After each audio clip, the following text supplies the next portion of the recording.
मनोरमा खेडकर यांना 3 दिवसांची पोलीस कोठडी सुनावण्यात आली। शेतकऱ्यांना धमकेल्याप्रकरणी मनोरमा खेडकर यांना अखेर अटक करण्यात आली। वादग्रस्त अधिकारी पूजा खेडकर यांच्यानंतर आता मनोरमा खेडकर यांच्या अडचणीमध्ये वाढ होताना पाहायला मिळते। मनोरमा खेडकर यांची 3 दिवस आता जेलमध्ये रवानगी करण्यात आली। खरं तर पोलिसांनी या सगळ्या प्रकरणी 7 दिवसांची कोठडीची मागणी केलेली होती, परंतु आता 3 दिवसांची त्यांना पोलीस कोठडी सुनावण्यात आली आहे। आपण अपडेट जाणून घेऊयात। मंदार गोंजारी आपल्या सोबत आहे। मंदार, 3 दिवसांची पोलीस कोठडी सुनावण्यात आलेली आहे। एकंदरीतच कोर्टामध्ये काय नेमकं घडलं आणि या पुढे नेमकं कशा पद्धतीने कारवाई केली जाणार आहे, काय नेमकी चौकशी केली जाणार आहे मनोरमा खेडकर यांची?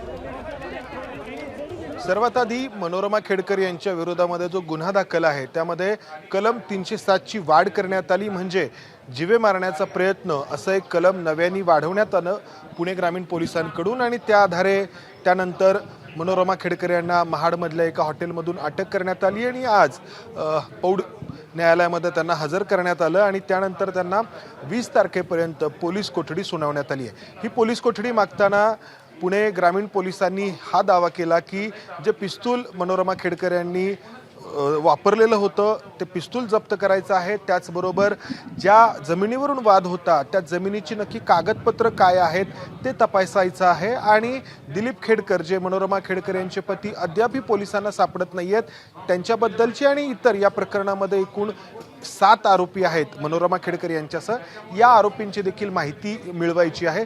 या कारणास्तव पुणे पोलिसांनी 7 दिवसांच्या पोलीस कोठडीची मागणी केली होती, जी 3 दिवसांच्या पोलीस कोठडीपर्यंत न्यायालयाने मान्य केली। 20 तारखेपर्यंत मनोरमा खेडकर यांना पोलीस कोठडी सुनावण्यात आली आणि यामध्ये हे जे काही आत्ता मी प्रश्न सांगितले त्या प्रश्नांची उत्तरं पुणे पोलिसांकडून मनोरमा खेडकर यांना विचारण्यात येतील आणि मनोरमा खेडकर यांच्याकडे त्या दृष्टीने चौकशी केली जाईल। मात्र आपण सगळे जाणतो की एबीपी माझाने हा व्हिडिओ समोर आणल्यानंतर हे सगळं प्रकरण समोर आलं। मनोरमा खेडकर यांच्या वतीने त्यांच्या वकिलांनी त्यांची बाजू मांडण्याचा प्रयत्न केला की 1 वर्षांपूर्वीचं हे प्रकरण आहे आणि आत्ता जे फिर्यादी आहेत त्यांच्या विरोधामध्ये आधीच गुन्हा दाखल आहे। मात्र सरकारी पक्षाकडून हा दावा करण्यात आला की हा जो व्हिडिओ आहे पिस्तूल घेऊन धमकवण्याचा तो नव्याने समोर आलेला आहे, त्यामुळे आम्हाला नव्याने या सगळ्या प्रकरणाचा तपास करायचा आहे। दीपक। मंदार, धन्यवाद दिलेल्या सगळ्या सविस्तर माहितीबद्दल। एबीपी माझा, उघडा डोळे बघा नीट।